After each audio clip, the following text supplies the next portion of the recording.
네, 안녕하십니까. 좀 더 정확한 중국 경제 이야기 차이나 이코노미 채널 CC입니다. 오늘은 푸빅의 조민주 연구원과 함께 하도록 하겠습니다. 안녕하십니까.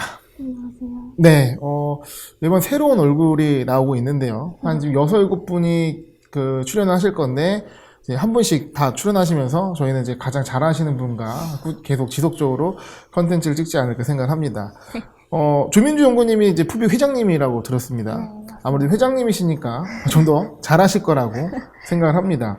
푸빅에서 10여 년간 데일리 마켓 리포트를 발간해 오셨기 때문에 그런 부분들을 저희 CEC와 함께 공유해 주셔서 굉장히 감사하고요. 오늘도 좋은 컨텐츠 부탁드리도록 하겠습니다. 자, 그러면 마켓 서머리부터 시작을 하도록 할게요. 어제 시장이 어땠나요? 네, 전날인 15일 상하이 종합지수는 전 거래일보다 0.96% 하락한 3,419.95포인트로 장을 마감했습니다. 선전지수는 전 거래일 대비 2.71% 하락한 13,520.07포인트로 장을 마감했습니다. 상하이 종합지수와 선전지수는 약보합으로 오전장을 시작했으며 2021년 1월에서 2월 생산, 소비, 투자 등 주요 경제지표가 전년 동기 대비 30% 이상 상승률을 보였지만 인민은행의 통화긴축 기조가 계속되면서 투자 심리가 얼어붙어 최종 하락 마감했습니다. 산업별로는 여행 숙박, 공항, 조경 등 산업이 상승했으며 양조업, 증권업, 의료 등 산업이 하락했습니다. 네, 시장이 좀 반등하는가 싶더니 어제는 좀 많이 시장이 빠졌습니다. 특히 상해도 그렇지만 심천 지수가 많이 하락을 했던 게 보이고요. 어떻게 보면은 이제 전인대 이후에, 양해 이후에 어떤 부양책, 그리고 뭐 정책 수혜 이런 걸 기대해 봤는데 오히려 좀 더 그런 부분들 기대감이 실망감으로 바뀌면서 시장이 좀 악화되는, 안 좋은 모습이 나오고 좀 투자자로서는 답답한 느낌까지 드는 것 같습니다. 그런 상황 속에서 아무래도 증권주는 좀 빠질 수밖에 없을 것 같고요. 이 여행 숙박과 공항, 항공 관련된 기업들이 좀 상승하고 있다는 것이 그나마 좀 긍정적으로 우리가 봐야 될 포인트가 아닐까 생각을 해봅니다. 자, 그러면 이제 매크로 뉴스 오늘은 어떤 것들 준비해 주셨나요? 네, 첫 번째 뉴스는 리커창 총리의 전국인민대표대회 폐막 내외신 기자회견 관련 기사입니다. 네. 중국 국무원 리커창 총리는 전국인민대표대회 폐막 내외신 기자회견을 통해 2020년 도시 신규 고용인구 1,186만 명 증가, GDP 2.3% 증가, 주민소득 증가 등 주요 지표 모두 예상치를 상회했다 밝혔습니다. 하지만 2021년에는 신규 노동인구 1,400만 명, 그중 역대 최다인 대졸자 909만 명의 고용을 보장해야 한다며 고용난이 심각해질 것으로 예상된다 설명했습니다. 이에 2021년에는 고용을 우선으로 한 정책을 전개할 것이며 신규 노동인구 목표를 1,100만 명으로 설정했다고 덧붙였습니다. 한편 중국 당국은 올해 제시한 6% 이상 성장률 전망치가 결코 낮은 목표치가 아니며 13.5 기획 초기에 8% 이상 성장률과 비슷한 수준이라 설명했습니다. 리 총리는 통화정책 긴축 우려에 대해서는 통화정책은 급선회가 없을 것이며 정책의 연속성을 이어갈 것이라 밝혔습니다. 이외에도 중국은 향후 기초연구에 투자를 확대하고 과학기술 체제를 개혁할 것이라 강조했습니다.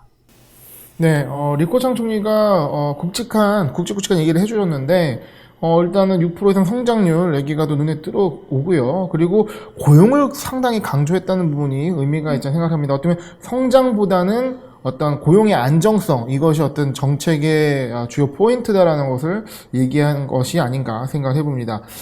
다음 기사 보도록 하겠습니다. 어떤 내용인가요? 네, 다음 기사는 녹색 채권 관련 이야기입니다. 중국 국가개발은행은 3월 18일 베이징에서 전세계 투자자들을 대상으로 탄소 중립을 주제로 한 첫 번째 녹색 채권을 발행할 것이라 밝혔습니다. 이어 해당 채권 발행 규모는 약 200억 위안 미만이며 풍력 발전, 태양광 발전 등 탄소 저감 사업에 쓰일 것이라 언급했습니다. 이에 전력 시스템의 탄소 이용 저감 등 효과를 기대할 수 있을 것이라며 향후 친환경에 관한 녹색 채권 발행을 지속적으로 추진해 중국의 친환경 발전을 가속화할 것이라 덧붙였습니다. 네, 아무래도 중국에서 신재생 에너지 그리고 녹색 관련해서 투자가 이루어지고 있는데 특히 녹색 채권이라는 채권을 발행해서 어떻게 보면 이런 산업 분야에 좀 더 힘을 실겠다라는 의미인 것 같습니다.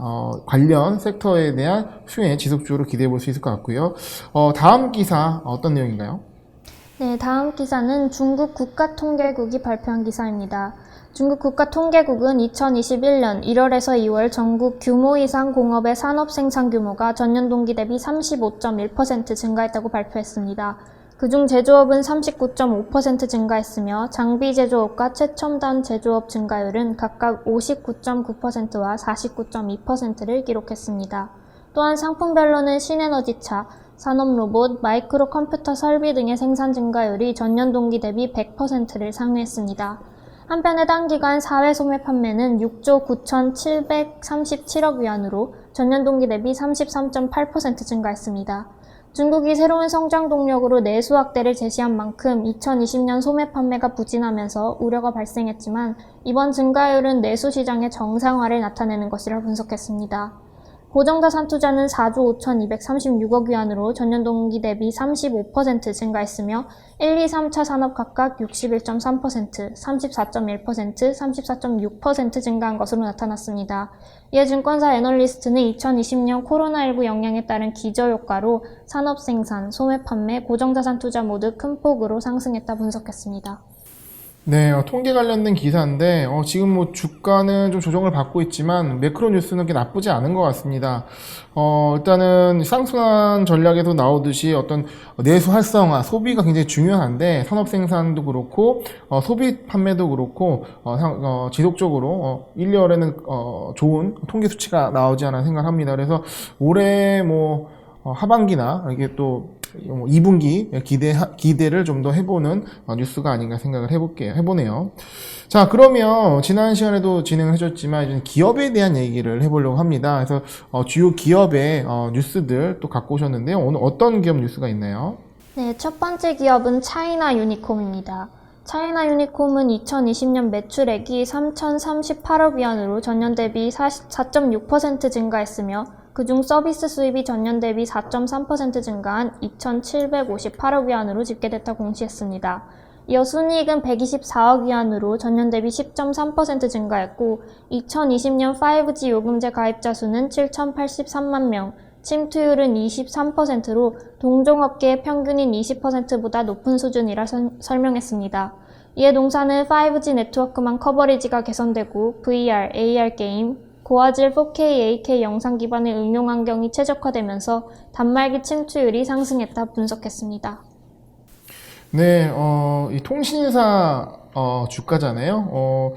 최근에 어쨌든 좀 지지를 받고 반등하는 모습이 보이는 상황이고 5G 요금제를 쓰는 사람들이 늘어나면서 이 기업의 직접적인 수혜가 이루어져 있다라고 생각합니다. 어떻게 보면 5G 장비주는 이제 미국의 견제 속에서 화웨이나 뭐 중흥통신이나 좀 타격을 받고 있지만 그 이후에 반응해야 돼 오히려 통신사의 주가가 더 먼저 반응하지 않나 하는 느낌이 드네요.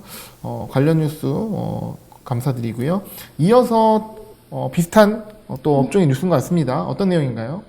네, 다음 기사는 GTE의 기사입니다. GTE는 국태군안 증권사와 전략적 협력을 체결했다고 밝혔습니다.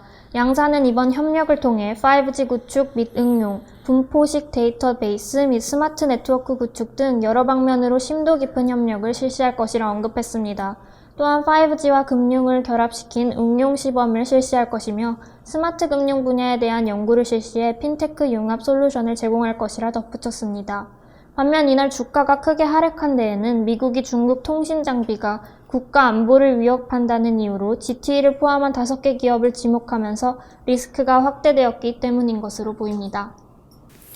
네, 관련돼서 해당 기업에 투자하신 분들 많으실 것 같은데 또 5G 어떻게 보면 이제 7대 인프라 신형 인프라 사업도 들어가는 터라서 기대가 많으셨는데 주가는 또 어제 좀 크게 좀 빠졌습니다. 거의 하한가 가까운 주가 하락이 있었는데 관련해서 좋은 뉴스는 있지만 어떻게 보면 아무래도 화해와 함께 미국의 견제가 이 계단 기업에 직격탄을 날린 것이 아닌가 생각하면서 오히려 어떤 펀더멘탈이나 이 회사의 전략은 원하는 대로 진행되고 있다는 부분이 또 같이 좀 봐야 되지 않을까 생각을 해봅니다. 네, 다음 기업 어떤 기업인가요? 다음 기업은 중국 일중입니다. 중국 일중은 차이나 모바일 통신그룹 위안공사와 전략적 협력을 체결했다고 밝혔습니다. 양사는 통신산업과 제조산업의 혁신적인 융합 발전을 추진할 것이라며 5G 플러스 산업인터넷, 클라우드, DICT 솔루션 방안, 통신 인프라 서비스, 혁신 협력 모델 및 국제사업 등 여러 방면에서 협력을 실시할 것이라 언급했습니다. 네, 중국 일중이라는 다소 좀 생소한 기업인데, 요거는 중공업 회사인가요? 네. 네. 그 중공업 회사가 통신사와 전략적 제휴를 하면서, 향후 이제 뭐 5G도 활용해서 어떤 보면 산업 자체의 뭐 인프라를 좀 개선하지 않나 생각을 하고, 주가는, 나름 좀 긍정적인 것 같습니다. 2월, 초부터 시작해서 꾸준히 상승 모습을 보여주고 있기 때문에 오히려 좀 주춤하고 있는, 종목들보다는 관심을 가질 만한 종목이 이게 중국 일중이 아닌가 생각을 해봅니다. 네, 오늘, 포빅, 이 조민주 연구원님께서 매크로 뉴스부터 산업 뉴스, 기업 뉴스까지 얘기해 주셨는데요. 아마 투자자분들, 시청자분들께서도 중국의 어떤 현재 뉴스를 보시는데 도움이 될 거라 생각합니다. 지난주에 뉴스레터에 대한 이 풀레포트를 받을 수 있는 또 메일을 또 받으셨잖아요. 또 많은 분들이 신청해 주셨다고 들었습니다. 네. 저희가 또 하단에 링크로, 이 포빅의 매일 주 5일이죠. 주 5일 올라가는 풀 리포트를 직접 무료로 미엔페이로 보내드린다고 하니까 이런 리포트를 받고 싶은 분들은 신청해 주시면 또 포빅에서 또 발송을 해드리도록 하겠습니다. 네, 오늘 연구원님 감사합니다. 감사합니다.